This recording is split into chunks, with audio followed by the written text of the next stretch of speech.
Save Generations Organization, umuryango nyarwanda uharanira iterambere ry'umwana, urubyiruko n'umugore. Wafite amatsiko kubijyanye n'ubuzima bw'imyororokere. Nta mahirwe wagize yo kuganirizwa ku buzima bw'imyororokere. Kurikira ikiganiro tuganira ku buzima bw'imyororokere ugezwaho na Save Generations Organization. Igitambuka buri cyumweru kuri Radio Flash FM kuva saa 7 kugera saa 8. Bangavu, ngimbi, namwe babyeyi, nimugacikwa n'ikiganiro maze dufatanye kubaka ejo heza twifuza.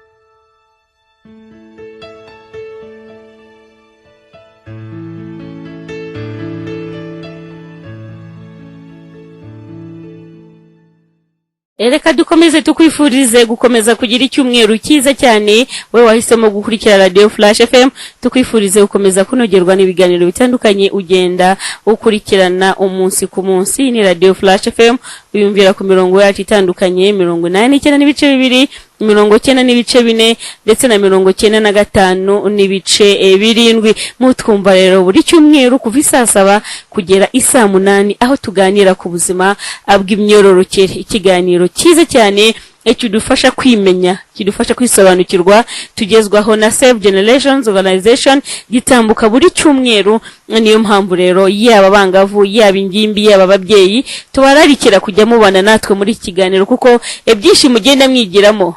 Ni byiza cyane. Tuhaye ikaze. Nitwa Fanny, umutoni wase, ariko ntabwo undi ngenyine.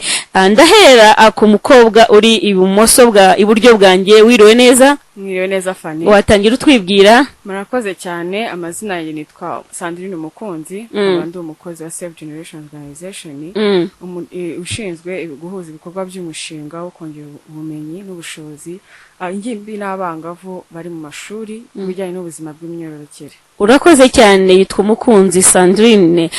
Ntago ari we gusa, ndabona iruhande rwe harundi umukobwa. Wiriwe neza? Mwiriwe neza. Watangira utwibwira? Nanjye nitwa Esther Gikundiro. Nanjye nkaba ndumwe mu bashyitsi kuganira n'abakobwa. Okay. Urakoze cyane. Ndabona harundi mugenzi wawe. Wiriwe neza nawe? Mwiriwe neza. Watangira utwibwira? Murakoze. Nanjye nitwa Nadine Nitegeka, abandi board member of Save Generations. Byiza cyane. Iyo niyo team tugiye kubana muri iki kiganiro cy'uyu munsi, aho tugiye kuganira nyine ku buzima bw'imyororokere. Cyane ko mwazanye n'isanganyamatsiko nziza cyane, aho mwavuze muti hari amahitamo y'uyu munsi, umusingi w'ubuzima bw'ejo heza hazaza. Insanganyamatsiko nziza cyane ibasha kuba yakora umuntu wari wese ku mutima, yaba ingimbi, yaba bangavu, yaba babyeyi, bakamenya yuko hari amahitamo buryo umuntu agira uyu munsi, ariko ejo ukazasanga yayubatse neza mubera meza, ariko kandi atanayubaka neza ugasanga nabwo ntabwo bigenze neza. Niko bimeze. Umukunzi Sandrine, ndumva nakubaza noneho watangira utubwira noneho uyu munsi ni kuki mwatekereje kuganira ku mahitamo y'urubyiruko, y'abangavu n'ingimbi ndetse n'ababyeyi, cyane mukavuga ku mahitamo y'uyu munsi ndetse n'ejo hazaza, yuko hafite kuba havamo umusingi w'ejo hazaza. Murakoze cyane. Impamvu y'isanganyamatsiko nkuko mubibona irashyigikira insanganyamatsiko y'ubushize twagarutse none yo kuba kugirira icyizere, kwigira agaciro, ari byo bishoboza umwana w'umukobwa kuba yagira amahitamo meza akora kandi biba ku buzima bwe. N'uyu munsi rero cyane cyane turaguma gushimangira iyo nsanganyamatsiko, ariko cyane noneho tugira ngo twumve bive mu magambo, ahubwo noneho bize mu buzima busanzwe, mu buzima bufatika. Kuko abantu benshi bavuga ati ibyo kwigira icyizere ni ibintu duhora twumva, ariko se turashaka kumva neza ni gute kwigira icyizere, ni gute kugira amahitamo bishobora kuva mu magambo bikajya mu buzima bufatika. Niyo mpamvu rero uyu munsi turi kumwe n'abatumirwa murimo mwumva, bari bafata umwanya munini cyane wo kudusangiza uburyo mbese kutwinjiza muri insanganyamatsiko neza. Numva rero ari ikiganiro kibe cyiza cyane, turarikira abantu kugira ngo batege amatwi n'umwanya kugira ngo baze kumva neza uburyo wambwa n'ibintu bishobora guhinduka ubuzima busanzwe kandi bikagira aho bitugeza heza. Urakoze. Mwakoze cyane Umukunzi Sandrine, kubera yuko utubwiye neza intego ya Save Generations Organization. Ni intego nziza kubera yuko nyuma yo kubona yuko hari abangavu n'ingimbi abagira amahitamo mabi bagatangira nabi, ndetse ugasanga nyuma ubuzima bwabo bw'ejo hazaza ntabwo bugenze neza, ariko burya icyo umuntu azaba cyo acyubaka uyu munsi. Intego rero ni ugufasha umwana w'umukobwa gusobanukirwa ubushobozi n'imbaraga yifitemo mu kwigirira icyizere no kugira amahitamo ye bwite amutegurira ejo heza hazaza. Mera kuri Nadine, Nadine ndashaka kugira ngo udusangizeho gato ese kuko birashoboka yuko umwana w'umukobwa abasha guvuka agakurira mu bizazane bitandukanye akabasha kuba yabura amahirwe aturutse mu kuba yaragize amahitamo atari meza mu buzima bwe ariko ejo n'ejo bundi kwasha kuba byahinduka Nadine birashoboka birashoboka cyane birashoboka kuko mu buzima hari igihe butagenda nk'uko umuntu yabitekereje ego nk'uko wenda cyese navuga ngo nkanjye ku giti cyanjye nahuye n'ibizazane by'amahitamo mabi ariko wenda nabasangiza gato ku rugendo rw'ubuzima bwanjye yego nakuze ndi umwana w'umukobwa nisanga mu by'ukuri mbana na mama gusa cyangwa se icyo mu cyongereza bakunda kwita single mother uri muri Kigali ufite abana benshi abana bageze muri 4 twari benshi cyane yego ariko twari na bake cyane n'abane ni benshi udafite amashuri udafite uburyo wabarera mu buryo wifuza se niko navuga yego nsanga papa yaragiye yarasize mama nawe urumva yabaye wa mwana w'umukobwa wahuye na cya kibazo yego aramusiga ariko kuko kubera amateka n'iki atari yabonye amahirwe yo kuba nyirango yakwiyubaka muri icyo gihe bituma ubuzima buratugora ni hahandi navaga mu rugo nkajya ku ishuri nkaba nafata urugendo rw'amasaha 2 maze nk'iminsi 2 ntariye mama munsi umwe akambwira ati si uzabishobora ariko ni cya kintu tugarukana no kuri ya mahitamo ngewe mu mutima wanjye ndavuga ngomba guhitamo gukomeza kwiga gukomeza kugira intego nubwo byari bigoye pe rimwe na rimwe nkagenda ntanisize bakanseka ku ishuri ntibuka ku ishuri basetse gato bigeze kunseka nari mfite imisatsi ijya kuba yari injwiri noneho narabuze amafaranga 200 yo kwiyogoshesha 200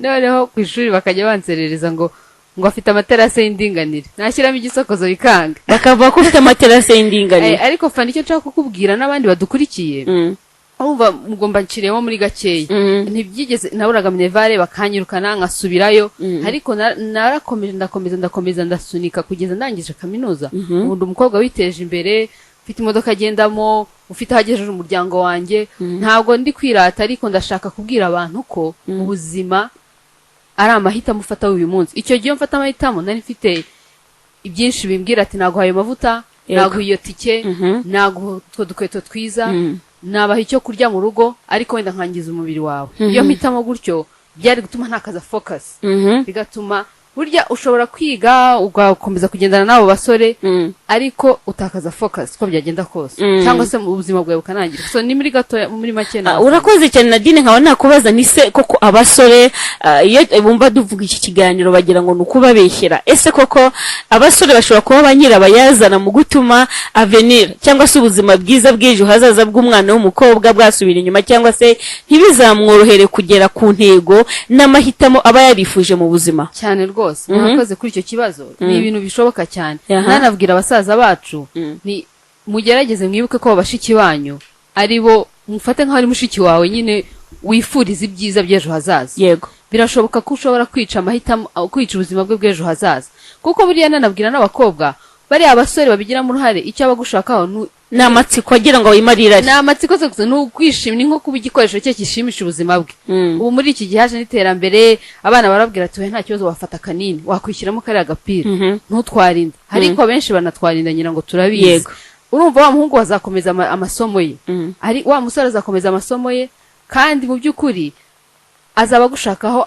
kwishimisha kwako kanya araguta murishimisha iminota ingahe ejo akajya gushaka undi akakwangiriza ubuzima ndumva rero bashobora kubigera ngo ikibazo igisubiza mu buryo bubiri bagira mu ruhare rubi ndetse banagira mu ruhare rwiza bashobora kuvuga bati mureke dushyigikire bashiki bacu kugira ngo abaritwe tuba banyirabayazana kuko nibo ababyeyi bacu ejo hazaza nibo tuzafatanya nibo dukomokaho kandi ndetse kugira ngo igihugu cyacu gitere imbere nuko twihuza nk'umuryango cyangwa se twihuza ari abasore n'abakobwa kugira ngo duteze imbere igihugu cyacu kuko nitwe gitezeho amaboko yego aho kugira ahubwo tugiremo uruhare twangiza igihugu ndetse n'abazagikorera urakoze cyane Nadine n'ubundi turacyari kumwe mu kiganiro ariko nkaba nabaza mugenzi wawe Esther nkamubwira nti Esther birashoboka yuko umwana w'umukobwa waciye mu buzima nk'ubwo Nadine yaciyemo wenda tubwiye mu ncamake cyane yuko hari ababyeyi bamwe na bamwe bagiye batagira amahirwe yo kurera abana babyaye cyangwa se akaba yamurera ari umwe mama ari wenyine papa adahari nkuko Nadine bitubwiye. Ese birashoboka ko umwana w'umukobwa abasha kubona yuko ubuzima mama we yaciyemo atari bwo agomba guhanga amaso, ahubwo agomba kwiyubakamo icyizere yo ku giti cye? Ese icyizere cyubakwa ryari? Icyizere cyubakwa n'iki? Niki kintu ubona kibura kugira ngo abana b'abakobwa bamenye yuko icyizere bakifitemo batangire bacyubaka uyu munsi? Murakoze. Nge ku kintu navuga nkuko Nadine nawe yarabivuze abikomojeho agerageza kuvuga ubuhamya, n'ukuri pe icyizere nta kintu na kimwe kigomba kuvanaho icyizere cyawe wifitiye. Ukiri muto ku myaka yose ishoboka ufite uburenganzira bwo kurota, ufite uburenganzira bwo kuba wagira icyo urota. Wenda nanjye nkomojeho gato ku rugendo rw'ubuzima bivuzeho gato, nanjye nasanze ntago ubicyo uri cyo kubera ko hari aho uturuka cyangwa se kubera ko hari icyo ufite kigaragara gifatika. Njyewe rwose nibe nawe yavukiye muri Kigali, ngenda navukiye mu cyaro, nibereye mu cyaro. Yewe uregera mikoro ntacyo wongera ijwi nta kibazo. Nibereye mu cyaro aho ngaho ntazi neza ko nzanagera ni Kigali, ariko kubw'ubuntu n'ubuzima naje kubona mpisanze. Wavukiye mu cyaro urerwa n'ababyeyi bombi cyangwa urerwaga n'umubyeyi umwe? Naredwaga na papa na mama. Papa aza kwitaba Imana muri jenoside yakorewe Abatutsi, hanyuma biba ngombwa ko nkomezanya na mama, nawe bimeze nabi, mbona nta buzima buhari, nta cyerekezo, tuza kwisanga muri Kigali. Ni gutyo twaje, ndi mukuru ntazi nzafatiraho ubuzima, ntazi ngo nzigahe, ntazi bizagenda gute, mara n'igihe pe ntiga. Ariko kubw'ibyo byose nubwo namaze icyo gihe cyose, nubwo namaze igihe ntazi neza niba nzafatisha no mu Kigali, nabashije kwiga. Ndagenda aho bakunda gusesanga abantu bize za La Colombière, abandi bakiga primaire do, nanjye nize muri do. Nk'umuntu wize muri do ntago nari kurota mvuge ngo hari ibintu mfite ngo bifatika nzageraho nk'abandi bana. Ariko hamwe n'ibyo byose na situation nabonaga mu rugo n'ukuntu nabonaga bimeze nabi, naravuze nti ngiye ngomba kwiga. Yego, ngomba kwiga, ngomba gushyiraho umuhate, ngomba kugira icyomba mu buzima rwose, ndashaka kugira uwomba. Ndabirota, nkajya nakundaga no kwandika inzozi zanjye, nkavuga nti ngiye ibi bintu nziga uko bizagenda kose kandi nzabigeraho. Ku buryo hari naho nageze amafaranga arabura, ndongera ndicara, mara n'imyaka 3 rwose ntiga nicaye, ariko ndavuga nti ngomba kuziga. Kubera bya bintu nawe muhate nari nifitemo no kumva ko ikintu cyo kwiga kigomba kubaho kandi nzabigeraho. Mu mahirwe naje kubona umushinga unyishyurira, ariko ibyo byose kugira ngo mbone umushinga ngere na courage nuko nari mfite icyo kintu mbifiteho ubushake, mvuga nti ngewe nziga uko bizagenda kose. Nuko rero naje no kugera naho ndumva rero icyo navuga ko icyo kibazo nta mupaka tugomba gushyiraho ku buzima bwacu. Uyu munsi ntagarejo, kandi uyu munsi uko bisa ejo bishobora guhinduka. Yego, hari icyizere. Niki kintu cyagushobozaga? Niki kintu cyaguhaga imbaraga noneho ukumva yuko ibyo bintu ayo mahitamo yawe uzayageraho? Ni iyihe morale wayikuraga he? Morale ya mbere narebaga ku bana nzi duturanye babayeho ubuzima bwiza. Buriya hari abantu bareba abandi bakababonaho nk'ishyari cyangwa se bakagira ishyari, ariko ngewe abana b'abakira bo nitaga babakira icyo gihe, ngewe banteraga morale. Nanjye narabarebaga nkavuga ni nanjye naba nkabariye, nanjye nazabigeraho.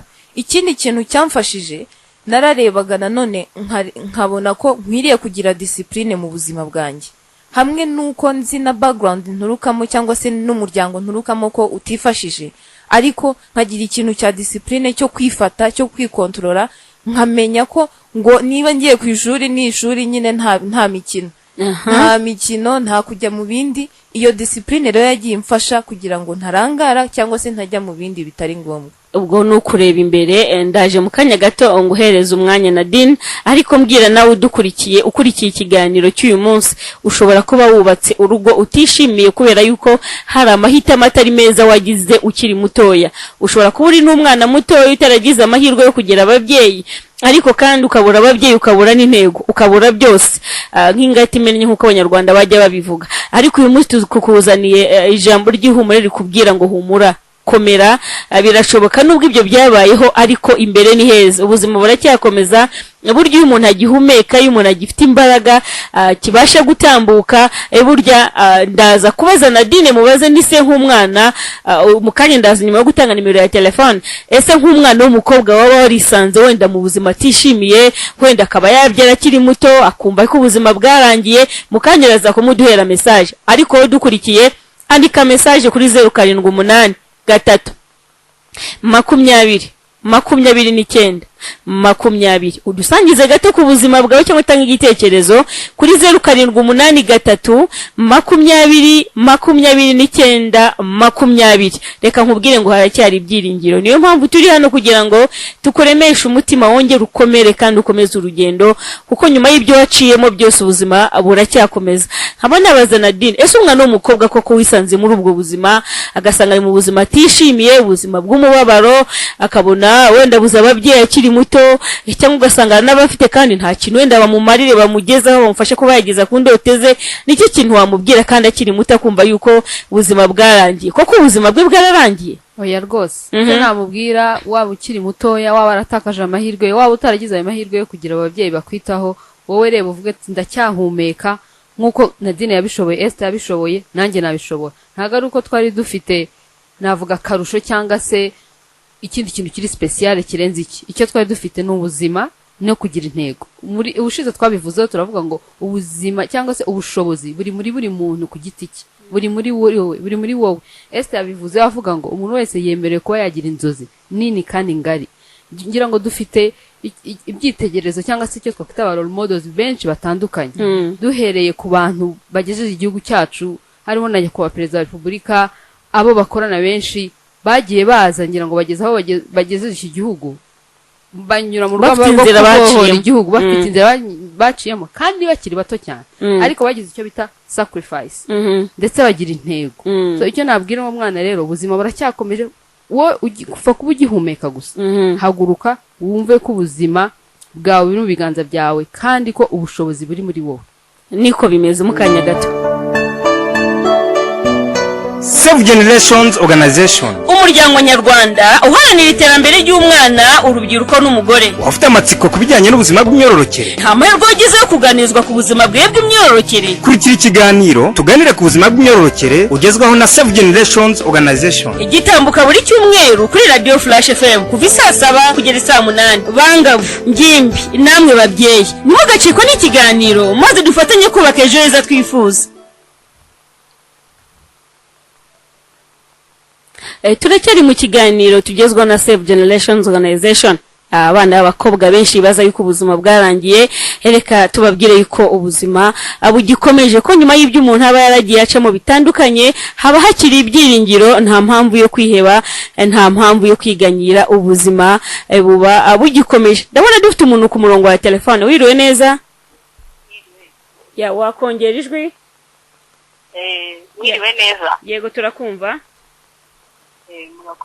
ya waduha gato y'ubuhamya cyane yuko muri aka kanya hari abana b'abakobwa benshi bazi ko ubuzima bwarangiye umwana w'umukobwa abasha kuba yabyara nyuma yo kubyara akumva yuko nta kindi yaba cyo nta kindi ateze kuba cyo nicyo kintu wababwira cyangwa se n'icyo wadusangiza gato ku buzima bwawe murakoze cyane umwana w'umukobwa w'22 yabivuza mu kwa 9 tariki 14 nahuye n'imbogamizi yo kubyara navuga kubyara nkiri muto ntararangiza amashuri yanjye uko nabitekerezaga nkirangiza secondaire ndi mu rugo nyiri mu cya kiruhuko tuba turimo dutegereje amanota hari umuhungu wacu twareraga nyine tumurera gutyo yari nk'umuvandimwe wanjye nyuma yaho nyine aza akajya ansaba ibintu nkavutse ariko ingiki ntabwo ari cyo nshaka njye nshaka kugera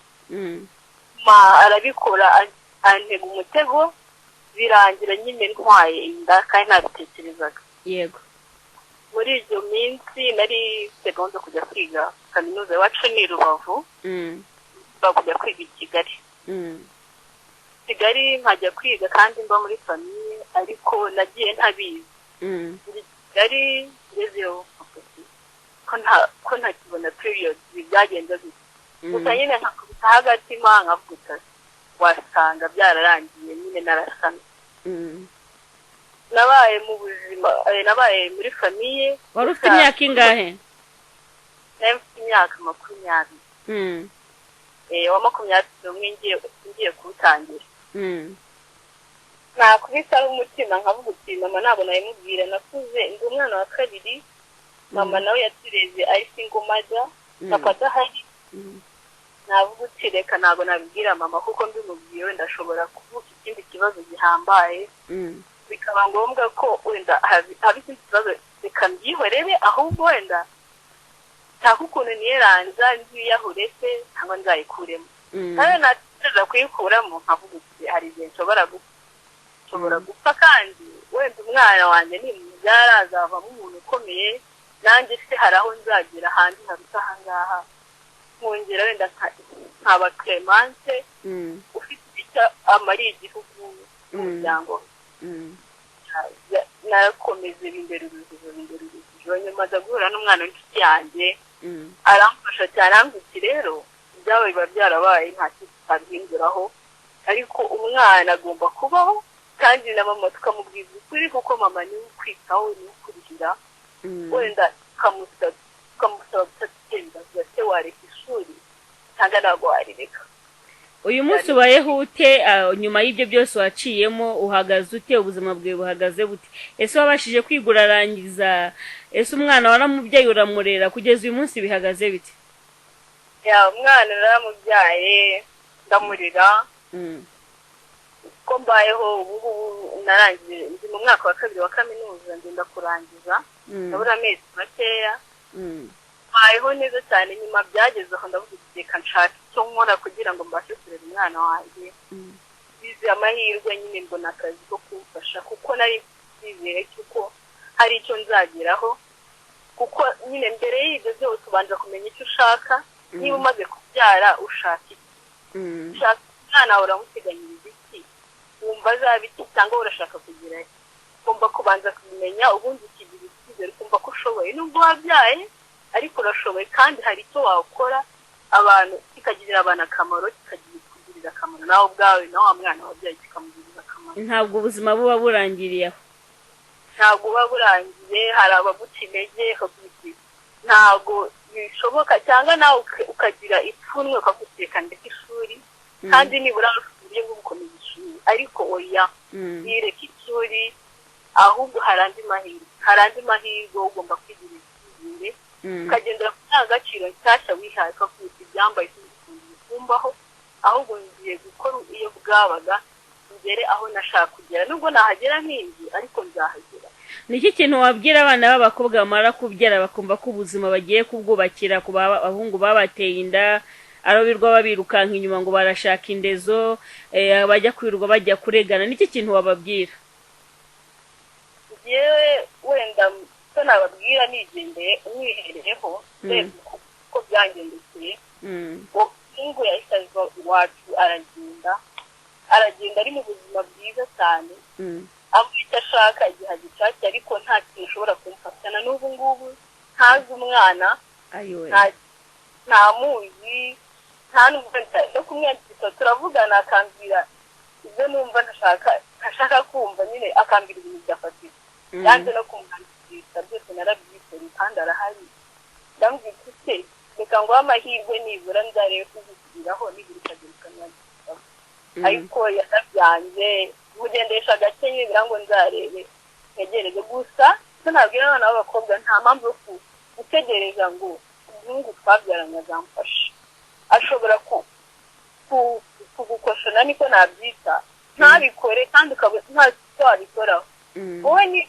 koko warahuye n'icyo kibazo igihe wowe ubwawe baravuga ngo intore mwiganya ishaka ibisubizo ushake n'ibisubizo kuko akenshi hari n'igihe umuhungu abona uri kumusaba buri kimwe akagusubiza akavuga ko umuntu nta kintu afite nta kintu yimariye ibintu byose abibona ari uko muhaye wenda amafaranga cyangwa ubundi bufasha akaba yanaguprofita akaba yagutera n'indi ya kabiri n'iya gatatu n'iya kane akaba yanaguprofitira aho ngaho wowe menya icyo ushaka vuga ko umwana yaramubyaye ngomba kumureba uko byagenda kose ariko nanone niba se amwemeye nta kibazo akagufata ariko nanone niba agiye kugufasha yesu kugira gukorera ibindi bibi kandi kugira igikoresho ahubwo wowe menya ibyawe ubikore ku murongo rero umwana niba koko amwemera anagufasha ariko gushyira nizero gushyiraho mama naniza ngo yumve yuko aguma kumuhanga amaso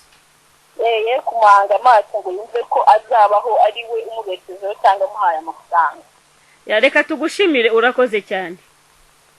Namwe murakoze. Save Generations Organization, umuryango nyarwanda uharanira iterambere ry'umwana, urubyiruko n'umugore. Ufite amatsiko kubijyanye n'ubuzima bw'imyororokere, nta mahirwe wagize yo kuganizwa ku buzima bwe bw'imyororokere. kurikira ikiganiro tuganire ku buzima bw'imyororokere ugezwaho na Save Generations Organization, igitambuka buri cyumweru kuri Radio Flash FM kuva saa 7 kugera saa 8. Bangavu, ngimbi, namwe babyeyi, nimugacikwa n'ikiganiro maze dufatanye kubaka ejo heza twifuza. Ati bangavu, ngimbi, namwe babyeyi, ntimugacikwe n'ikiganiro kugira ngo turusheho kubaka ejo heza twifuza. Twandikira ubutumwa bwawe bugufi kuri 078 3 20 29 20 078 3 20 29 20. Nkwibutse ko yari Radio Flash FM, ikiganiro nituganire ku buzima bw'imyororokere kugira ngo tumenye aho tuva naho tugana. Utazi yava ntabwo amenye yajya.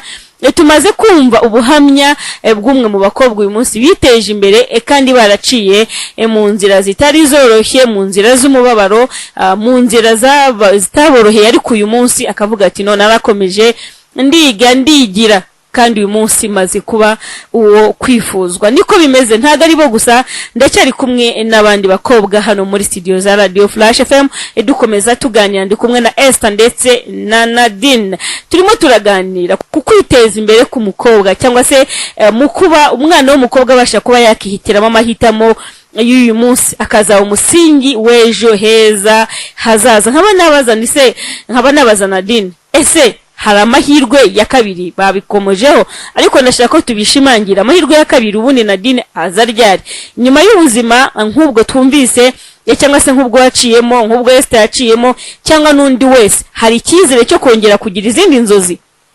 Yego, murakoze cyane rwose. Tunashimira Clemence kudusangiza urwo rugendo rw'ubuzima, kandi tunavuga tuti komera kandi akomeze. Amahirwe ya kabiri yari yabonye, aravuga ati nubwo bigenze gutya reka nkomeze nige. Wagiye kurangiza kaminuza ndetse yabonye n'akazi. Amahirwe ya kabiri rero arahari. Ahubwo amahirwe ya kabiri aza ryari? Aza cyagiye wamaje kubona uti bingendekeye gutya, hanyuma se ubungubu nkora iki? Uravuga uko nubwo bigenze gutya igikurikira ni iki?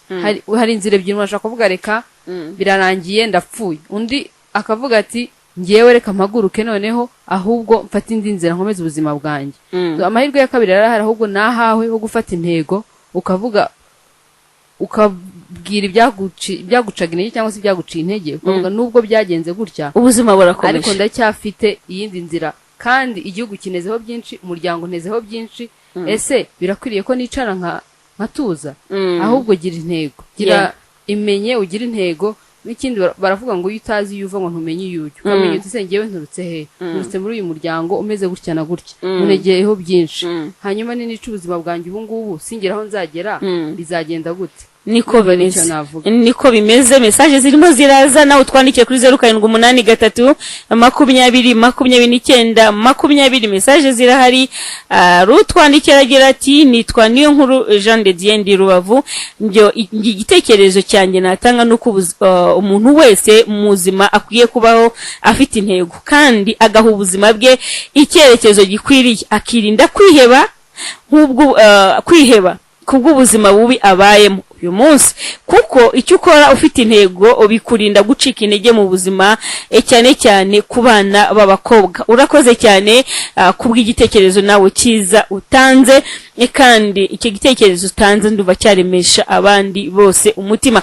Nkaba navugana na Esther, nkaba nakubaza ni twumvise Clemence, twumvise Esther, nkaba nakubaza nti noneho ubasha kuba watubwira umwana w'umukobwa uyu munsi udukurikiye wabayeho mu buzima butari bwiza, cyangwa se wabyariye mu rugo akabyara inda idateganyijwe, akenshi akanatereranwa n'umuryango, agatereranwa n'uwamuteye inda. Uyu munsi niki kintu wamubwira cyamuhumuriza, cyamukomeza, cyangwa se niyihe nzira, ni uhe muntu ubona yarebaho nk'ikitegererezo, cyangwa se niki kintu umva yakora kugira ngo abone yuko bitarangiye? Murakoze. Ikintu numva yakora kugira ngo abone ko bitarangiye ni ugutekereza, ni ukwibuka yuko agifite umwuka kandi agihumeka. Yego. Ni ukwibuka yuko ubuzima butarangizwa n'ibyago cyangwa se butarangizwa n'akaga umuntu ahura nako. Akamenya yuko hamwe n'ibyamubayeho ariko ntago byemeye gutanga igisobanuro cy'icyo agomba kuba cyo cyangwa n'icyo ari uyu munsi. Agafata ingamba nshya nk'uko Clemence yazifashe twabyumvishije, ukareba uburyo wiyegeranya, ufata ubuzima bwawe. Niba bisaba ko wongera ugatangira bundi bushya, ongera utangire rwose. Uracyafite amahirwe yo gutangira, uracyafite amahirwe yo gusubira mu ishuri, ufata umwana wige bikugoye ariko ukomeze ubuzima. Ejo rwose ni heza. Ejo heza hawe haracyahari, ejo ni heza, uramuremesheje, ni byiza. Ariko se Nadine, uretse kuba yamubwira yuko ejo ari heza, igishoro gikure, igishoro n'ubuzima mwabivuze, ariko kandi nubwo ari ubuzima, hari ufite ubuzima ariko adafite mu mutwe. Iyo umwana w'umukobwa yatwaye inda itateganyijwe, akenshi arahungabana, cyangwa se nawe n'ubuzima akavukira mu muryango ubanye nabi. Amakimbirane yo mu muryango hari igihe asenya ubuzima bw'umwana cyane w'umukobwa w'uyu munsi n'ejo hazaza. Uwo nguwo ni iyihe message wamuha? Murakoze Fanny, ngira ngo ndakomeza kukigarukaho mvuga ko umuntu ku giti cye niwe wenyine ufata intego yo kuvuga ngo ubuzima bwanjye reka mbuhindure. Ashobora kuba afite icyo kibazo, yego no mu rugo akareba akabona bafite amakimbirane, nawe yagize icyo kibazo yarahungabanye. Ngiye icyo gihe namubwira, igihe cyose haba hari navuga haba hari iyindi option cyangwa se haba hari ubundi buryo. Yareba ese nta muntu w'inshuti nzi aho ntuye, ese nta muntu mu mudugudu nzi duturanye, ese aho nsengera cyangwa se aho njya mu kazi nta muntu nakwisangaho nagisha inama. Ariko niki nakora kugira ngo ubuzima bwanjye bube bwiza kurushaho, niki nakora kugira ngo nsohoke muri ibi bintu. We agatera intambwe agashaka icyo gisubizo. Nkubwije ukuri uko byagenda kose, buriya iyo ufite intego, ufite naho ujya, icyo uzaba cyo cyangwa se intego ya cyangwa se destiny yawe nayo izi gusanga. Rero iyo uri mu rugendo rusa nkaho ruyegera, nayo izi gusanga. Uko byagenda kose uzahura n'abantu bagufasha, n'abahaye hamwe bwanjye gatoya. Ibyo bibazo byose nagiye harabona huraga akambwira ati uyu munsi reka nguhe icyo kurya kugira ngo ukomeze ishuri, cyangwa se uyu munsi reka nkwishyurire, kuko abona ko hari inzira ndimo yahonjya. Kavuga ati uyu mwana afite intego. Mu by'ukuri ntabwo igihe cyose tuba dufite ubuzima buba bworoshye, ariko murababarira mfata iminota mike mvuge nanone turi kwibanze ku bafite ubuzima bugoye cyangwa iki, ariko hari n'abafite bwa buzima bwiza. Ese niki wakora kugira ngo wowe noneho uravuga uti, wavuze ati ashobora kuba adafite mu mutwe, agomba uyu munsi uravuga uti nkora iki muri ibi bintu mfite, muri uyu muryango mwiza nagira amahirwe yo kugira, unyishyira amashuri ugira gute, reka nshyireho intego kugira ngo nanjye mfatanye ngira umusanzu wo kugira ngo nzateze imbere igihugu cyanjye, yewe nzafashe n'abandi yewe se bafite ubuzima bugoye muri iki gihe. Noneho wowe tubwire, ni wabyitwaye muti uyu munsi watubwiye ko ari aho ugeze ku iterambere, ubayeho neza, ufite akazi, ufite imodoka yawe uritwara. Noneho waciye mu zihe nzira, cyane yuko wadusangije ku buzima abana benshi bavuka bakarirwa na mama gusa. Hariho abana bageraho ngaho bagatangira kuvuga ngo ni karandi, bagatangira kwireferana ba mama wabo, nawe ugasanga nawe muviremo kuba yatwara yanda itateganyijwe. Wowe wabigenje uti, nihe nzira waciyemo kugira ngo nabo bakwigireho maze babashe kugira aho bakigeza? Murakoze Fanny, buriya ikintu cyambere mu buzima cy'ingenzi no kureba ibyo urimo ukabivanamo isomo. Kwavuga uti mbayeho gutya kubera umuryango wacu, kubera ingaruka z'ibi n'ibi n'ibi. Ese niki nakora kugira ngo ngiye ubuzima bwanjye buzabe bitandukanye nubwo ndi kubamo ubu, nubwo mubyeyi wanjye ari kubamo, ndetse nubwo abavandimwe banjye bari kubamo, kugira ngo aya mateka atazisubiramo cya kindi wari uvuze ngo ni karande, kugira ngo iyo karande nanjye itazanjyaho. Byagenda gute? Icyambere ugafata iyo ntego yo kuvuga ngomba kujya mu mashuri, ko bizagenda kose. Ese tabivuzeho uravuga nziga uko bizagenda kose, nishaka ngiye ncara imyaka 2 nzogera nsubira njye gushaka andi mahirwe, nzongera nicyo ngicyo ngiye nababwira. Uko nabyitwayemo ni ugukomeza kugira intego ndetse no kugira isomo mu buzima nabagamo, nkavuga uko bimeze gutya njye sinifuza ko umwana wanjye zabaho gutya, cyangwa se ndifuza ko ari igihe nzagera umuryango wanjye nkawuvana aha hantu nkawugeza aha ngaha. Ndetse sinibyo gusa, hari ibindi byinshi cyane nifuza kugeraho, kuko hari umuntu wavuze ngo utangira kubaho iyo hari umuntu ukurebera akavuga ati sinzacika intege kubera kanaka, kubera ko Nadine ageze aha ngaha nanjye ndumva ntazacika intege. Kugira ngo rero ube wa muntu uba inspiration cyangwa se role model cyangwa se ubikitegererezo, hari ikiguzi bisaba. Nuko ushobora kwihangana ukagenda mu mvura, ukagenda kuzuba, ukarara ijoro wiga bikugoye, bakakwirukana ugasubirayo, ukamara igihembwe utiga, abandi bagiye gukora ikizami cya leta ugasubiraho ibyumweru 2, ariko still ugakomeza ugakomeza ugapushinga. So nicyo ngicyo navuga, ni ukugira intego, kugira self discipline cyangwa se kugira uburyo bukwiriye ugomba kwitwaramo, ndetse no kumenya icyo ushaka, no kumenya ko umusanzu w'igihugu, umusanzu w'umuryango ukureba. Ya niko bimeze. Agize ati nitwa Sebanani, ati muvandimwe haracyari icyizere, nta mpamvu yo kwiheba, ufata umwanzuro w'ubuzima bwawe. Ubwo babwiraga Clemence, bamubwira ko hakiri icyizere cy'ubuzima.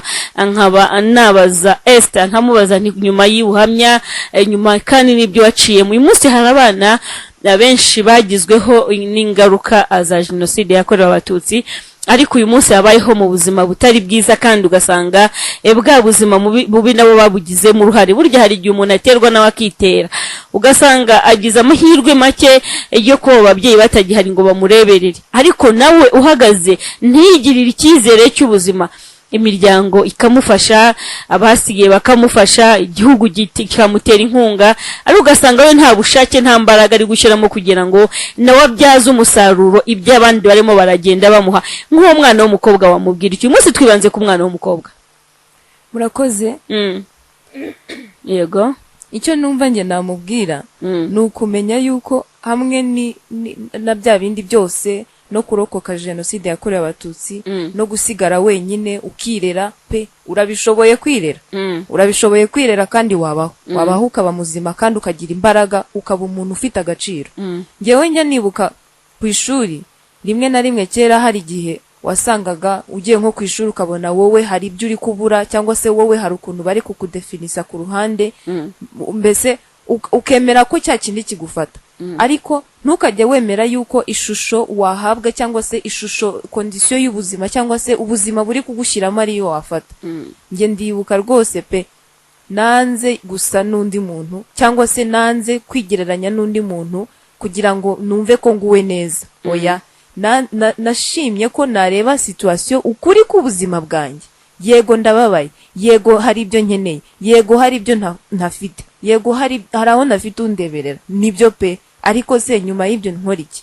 Rero ni hahandi usanga uturutse mu ibyo bibazo, ugeze ku ishuri, aho kugira ngo wige ugiye muri boom muraziza abantu bize muri interna, ugiye gufunga inguni n'abasore. Ndabyibuka nge bajyaga bambwira ngo ariko wowe ngo kuki ukomeza ibintu, gufunga umutwe. Nyamara gufunga umutwe nuko narinzi aho nturuka, nuko narinzi n'ibibazo naciyemo, nuko narinzi ko no kwiga byangoye kugira ngo mbibone, nkanga kurekura cya kintu gisa n'umugisha nabonye kugira ngo nakomeza kwandagara. Akuzi kugira ngo uhure n'ibyo bibazo nurangiza upfe na nabi, nuguterwa nawe ukitera, nuguterwa nawe ukiterwa nk'uko wabivuze.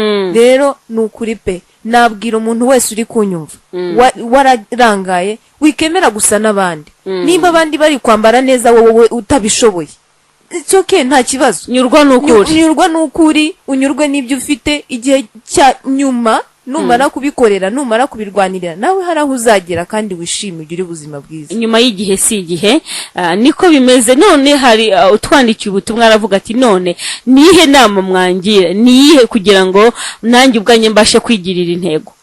Esther nkaba navuga ni nk'uyu mwana utwandikiye kugira ngo agire intego y'ubuzima bwe, nihe nama wamugira, akora iki kugira ngo nawe ubwabashe kuba yagira intego y'ejo hazaza? Murakoze. Ikintu cya mbere yakora, nafata ubuzima bwe ashyireho intego y'ibyo yifuza kugeraho. Niba wenda uri kwiga ishuri uvuge ati ngewe ndifuza kugira aya manota runaka, ngewe ndifuza kwiga ahangaha, ngewe ndifuza ibi ngibi, ubyandike rwose ku rupapuro, biremerewe rwose kurota. Hanyuma numara gushyiraho umurongo ugenderaho cyangwa se numara gushyiraho principe zigenga ubuzima bwawe, ntiwemerere na rimwe cyangwa se ntiwemere yuko hari ikintu kikuvana mu iyo nzira ushaka kujyamo. Niba ari ukwiga, bigumemo wige, noneho ugende ukurikije ya ntego wihaye. Ntutane, ntujye ku ruhande, ibyo wiyemeje aba ari byo ukora. Ndabizi neza ko urubyiruko haba hari na pressure nyinshi hanze ku rubyiruko, ugasanga niba undi afite smartphone nanjye ndayishaka, na twa 30 wari ufite wenda uri kuvuga ubonye ukavuga ati reka mite ngende njye muri anniversaire, njye muri bridal shower, bya bindi byose tujyamo turabizi, ugashaka kubaho gutyo nyine wishushanya nk'uko abandi bameze, ariko nafata ubuzima bwe yiyemeze, agire plan agenderaho, agire intego agenderaho, kandi ntiyemere gutana cyangwa se kubivamo n'ibyo yiyemeje. Ndumva ari cyo namubwiye. Niko bimeze. Tukora ikiganiro tuganire ku buzima bw'imyororokere gitambuka buri munsi kuva saa 7 kugera saa 8, tuganira ku buzima bw'imyororokere, ariko muri iyi minsi turimo turaganira noneho ku buzima bwite, kuko burya iyo umuntu nta utanga icyo adafite, ntabwo wagira ngo unamenye ubuzima bw'imyororokere kandi nawe ubwawe utariho. Niyo mpamvu rero muri iyi minsi twagize intego yo kuganira n'abana ab'ingimbi ndetse n'abasore. Ntago twarobanuye ko twafashe impande zombi, twafashe ku bakobwa ndetse n'abasore. Ari umusore yagira intego y'ubuzima bwe, ari umukobwa yagira intego y'ubuzima bwe, kandi akabiharanira akabigeraho. Rega nta kintu kigoye, upfa kuba wahisemo ukandika ibyo ukeneye, nk'uko Nadine na Esther bakomeje bagenda babereka inzira y'ubuzima baciyemo, babasobanurira kandi babereka ko burya abigishoboka. Biracyashoboka, we haranira kubaho gusa kandi ubeho neza. Nkaba nabaza Nadine, niki kintu wabwira abana b'abakobwa uyu munsi bagiye bashaka kwigereranya n'abarengeje ubushobozi? Bajya baca umugani w'ikinyarwanda ngo ingendo y'undi iravuna. Ugasanga umwana w'umukobwa avukiye mu buzima nka bwa bundi wavukiyemo, urerwa na mama gusa, kubona ibyo kurya bigoranye, kubona na magarantasiyo yo kwiyogoshesha bigoranye, akaza guhura n'undi w'umukobwa wavukiye mu gikoma cyavuka, niko bajya bakunda kubita, wavutse bamuhendahendera gusiga umbreba aho kwisiga ku mugati. Agashaka kwigereranya nawe, agashaka kwambara inkweto zihenze kandi adafite ari buzikure, agashaka kwambara umwenda uhenze kandi nta soko nta n'amafaranga yo kuwugura afite. Niki kintu wababwira? Kuko hari benshi bagiye bishiga izo ngendo z'abandi zikabavuna. Uyu munsi hakaba harimo abarwayi ubwandu bukomeye, hakaba hariho abagiye batwanira sari ngombwa, abagiye bishingira, abagiye bagira bate. Uyu munsi ugasanga ubuzima bwararangiye, nta n'ukifuza kujya mu ishuri. Niki kintu wababwira Nadine? Murakoze Fanny. Icyo nababwira cya mbere, ngo Esther bivuzeho, kubaho ubuzima bwawe, kwimenya, kavuga njyewe Nadine nturuka hehe, iwacu tumeze gute, hanyuma ukiyakira, kwemera ukuri k'ubuzima bwawe. Icyo nababwira rero, kwigereranya nk'uko unabivuzeho neza, ingendo y'undi iravuna. Ntago wabaho nka wa mwana ufite ubushobozi, iwabo bafite ubushobozi, bamugura icyo akeneye cyose, yisiga amavuta yifuza, ngo nawe wumve ko ari igomba kwisiga. Uko bizagenda kose, nushaka kugenda gutyo, bizatuma ujya mu mico mibi. Kandi iyo mico mibi nk'uko nabivuze, icya mbere ikintu kujyanamo, uzatakaza focus, ube umuntu udafite icyerekezo, utazi aho aba yarabikuye. Aba yarabikuye, ube uri umuntu udafite icyerekezo, ube wakuramo iyo nda, ube wakuramo n'ibindi bitandukanye. Rero icyo nababwira ni ukwakira ubuzima bwawe, ahubwo wowe ugashaka kuvuga ati uko bizagenda kose, nanjye nk'uko Esther yabivuze, uyu muntu ndi kure umeze neza, nanjye nshobora kubaho neza. Twabibabwiye, twese twaturutse mu buzima bugoye, ariko ubu aho tugeze, umuntu ashobora kwigurira icyo ashaka, umuntu ashobora kwambara umwenda ashaka, kubera kugira cya kiguzi ndetse no kwakira ubuzima twabayemo. Ariko nanone ugafata intego zituma ujya mu buzima burushijeho uko ubwo wari uri bumeze, arizo kwiga ndetse no gushaka imirimo, gushaka kwiyungura mu bwenge ndetse n'ibintu bitandukanye, no kugira principe cyangwa se umurongo w'ubuzima bwawe. Nicyo navuga. Tugiye kugira abana b'abakobwa inama noneho bagendeye mu bigare bitari byiza, akagendana n'inshuti mbi. Nkunda gusoma Bibiliya ndayikunda cyane. Bibiliya yarambwiye ngo nunyereke uwo mugendana ndakubwira uwo uriwe. Uyu munsi hari abana b'abakobwa bagiye bagendana n'abandi, ariko ugasanga banduye ingeso, banduye imico. Ugasanga ya ntego mwavugaga yarayifite, cya cyizere cy'ejo hazaza yaragifite, ariko yagendana n'abana batari beza, bo bamaze kwangirika. Ugasanga nawe yisanze muri zanzira, atari ko yabihisemo, ahubwo ari byagiye ashyirwamo. Nkuko Esther bamubwiraga bati wofunga umutwe, uteye ute, kuki utirekura nk'abandi, kuki utaza ngo turyoshye, ubuzima ni bugufi, reka twishimishe. ariko uyu munsi ugasanga ari muri ejo nzamera nte, ese ngire nte. Uyu munsi ntago abasha kuba akifite icyizere cy'ubuzima. Uwo mwana w'umukobwa haracyari igaruriro. Eka nse nkubaza gato Esther, mubaze ndise uwo mwana haracyari igaruriro nyuma y'ibyo yaciyemo, nyuma yo kwandura ingeso zitari nziza, ese yasubira inyuma kongera akaba umwana muzima bigakunda? Yego murakoze, birashoboka rwose gusubira inyuma, birashoboka guhinduka. Ndi kubivuga pe, ndi gukomeza no kubivuga. Birashoboka guhinduka. Umuntu udashobora guhinduka kereka uwapfuye. Uwimana yase umwuka niwe rwose, nta rindi garuro rihari. Ariko icyo navuga rwose, ibigare byo birahari byinshi cyane kandi byica abana, bivana abana no ku babyeyi, bikararura abana imitima. Ariko rwose birashoboka yuko icyo kigare wakivamo ugatangira kugendana n'abantu bagufitiye umumaro.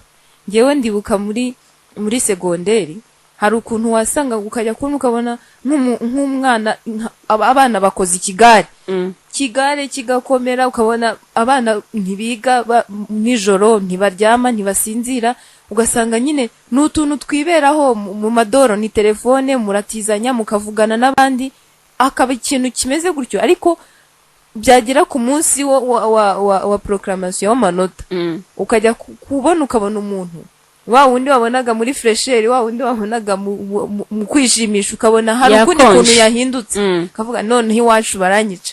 Rero icyo gihe iyo kigeze gutyo ukabona ko hari ibintu urimo bitari byiza, ukwiriye kuvamo ugatangira ubundi buzima bushya, ugatangira kwiha izindi ntego zitandukanye n'ibyo urimo. Rwose nta herezo ririho, guhinduka birashoboka.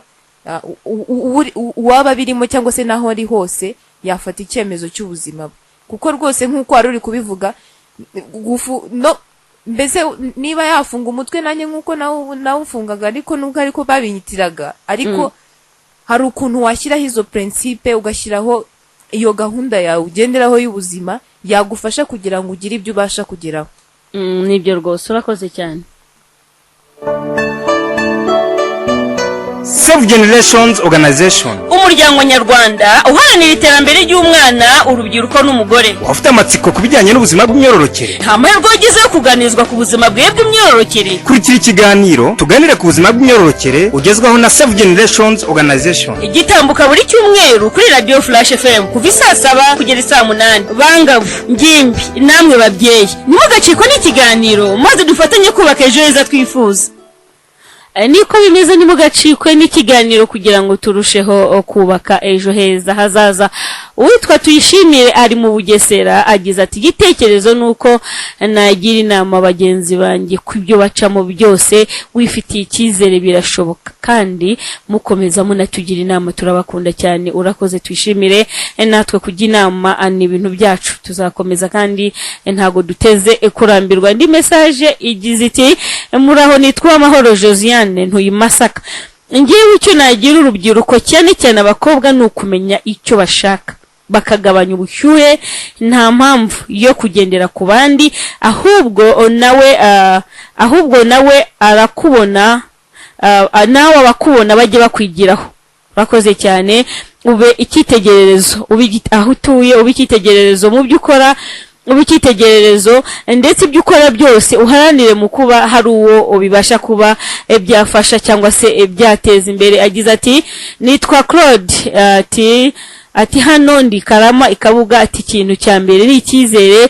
Iyo wigiriye icyizere byose birashoboka. Turi kumwe 5 kuri 5.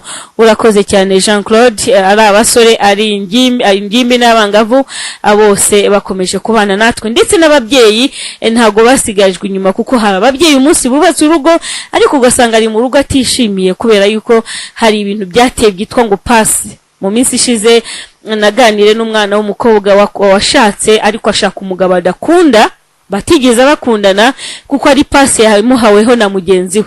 Uyu munsi yarabyaye ariko umugabo ntamubona, ni yatashye rimwe na rimwe nugutaha mutuka, nta jambo ryiza, nta rukundo. Yamuhaye pase nyine kuko yabonaga mufite amafaranga. Ntabwo amafaranga ari ikintu kibasha kuba cyatuma ugira ibyishimo. Amafaranga ni ibikoresho umuntu yifashisha mu buzima kugira ngo ubuzima bukomeze, ariko ntabwo amafaranga ariyo abasha gutanga ibyishimo. Yabiguha byako kanya ariko ntago ari ibyishimo biramba. iby'ako kanya byo wabibona, warya icyo ushaka, wakambara icyo ushaka, ariko kandi ibyo wakambara n'ibyo warya ubiririramo nabyo ntabwo navuga yuko byaba byuzuye, ntabwo ari ibyishimo byuzuye. Niko bimeze. Tugarutse mu kiganiro ariko nkaba nakubwira nti aribwo ugifungura inyakiramajwi twandikira ubutumwa bugufi kuri 0783 20 29 0783 20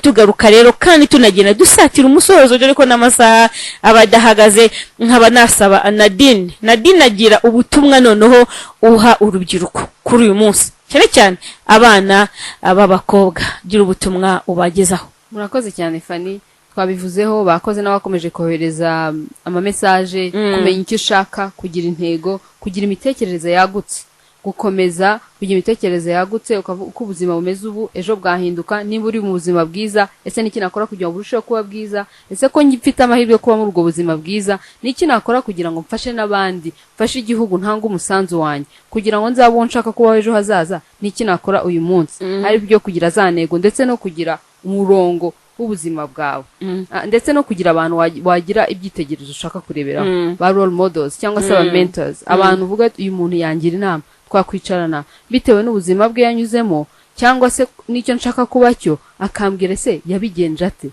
Wabivuze uvuga se niki twavuga ku bana bajya mu bigare, reba abantu mugendana nabo, aba bantu nimba ndi kumwe nabo abantu bazantekerezaho iki? Ese hari icyo banyungura? Ese hari inama bangira? Cyangwa nukugenda nabo mu kigare gusa ntacyo banyugura, ntacyo bugura ubuzima bwanjye? Niba ntacyo bakungura, nimba ufite inshuti ntacyo ikungura, mu by'ukuri ngiye nakubwira rwose ko wayireka, keretse hari icyo uri kwifasha. Ndumva ari ibyo, ndetse no kumenya ubushobozi bifitemo se n'ubuhe, potentiel cyangwa se ability ufite muri wowe ni iyi. Ushobora kuba uzi gushushanya, ushobora kuba uzi guteka neza ukajya kubyigira, ushobora kuba uzi gukoresha computer ukavuga reka nige technology. Ndumva ari icyo ngicyo nababwiye. Ariko no kuba nakongera nkavuga ngo niba hari ikikunaniye wicika intege, gerageza ikindi cyangwa ugerageze kabiri, ugerageze gatatu, wegera umuntu, nibyanga uvuga reka ngerageza ikindi, no komeza ugerageza. Niko bimeze. Nkaba nawe nasaba Esther akubaza ndetse n'ubuhe butumwa wagenera urubyiruko uyu munsi. Murakoze. Ngiye gutumwa nagenera urubyiruko no kubabwira yuko ubuzima bwabo bw'ejo hazaza buri mu kiganza cyabo. Nusama nabi, nuterera hejuru ugaswata, ntusame neza, rwose bizagucika kandi bizakugora kugira ngo wigarure. Rero ndabwira buri muntu wese, umujene wese unyumva, ahantu hose uri, ufite ubushobozi ku buzima bwawe kandi uyu munsi ntarirarenga hari icyo wahindura.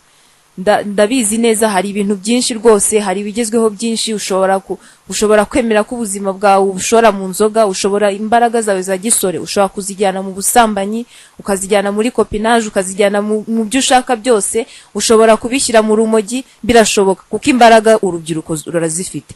Ariko icyo nkomeza kubabwira ni ugucungana n'uko ubuzima bwawe butwara, kuko ikitakwisha uyu munsi kuko wabigenje nabi, n'ejo kizakwica, kikwicire n'abazagukomokaho bose. Uyu munsi ndabwira urubyiruko rwose, bacungane barebe ibyo binjiza mu buzima bwabo, bacungane barebe ibyo decision bafata cyangwa se ibyo bashaka guha uburenganzira ku buzima bwabo, bishobora kubagirira nabi kandi bikazabica. Uyu munsi njya ndeba ukuntu hari abantu twiganye ubuzima bwangiritse, ukabona uhuye n'umuntu nta adresse afite, nta cyerekezo afite, ariko wowe yarakubonaga uri aho ngaho warifashe ukikontrola. Ndabwira umuntu uyu munsi n'uwo ubona ryarenze ubuzima bwawe, wa mugani w'urubyiruko, nukina neza uzunguka. Save Generations Organization, umuryango nyarwanda uharanira iterambere ry'umwana, urubyiruko n'umugore. Wafite amatsiko kubijyanye n'ubuzima bw'imyororokere? Nta mahirwe wagize yo kuganirizwa ku buzima bw'imyororokere? Kurikira ikiganiro tuganira ku buzima bw'imyororokere ugezwaho na Save Generations Organization. Igitambuka buri cyumweru kuri Radio Flash FM kuva 7:00 kugera 8:00. Bangavu, ngimbi, namwe babyeyi, nimugacikwa n'ikiganiro maze dufatanye kubaka ejo heza twifuza.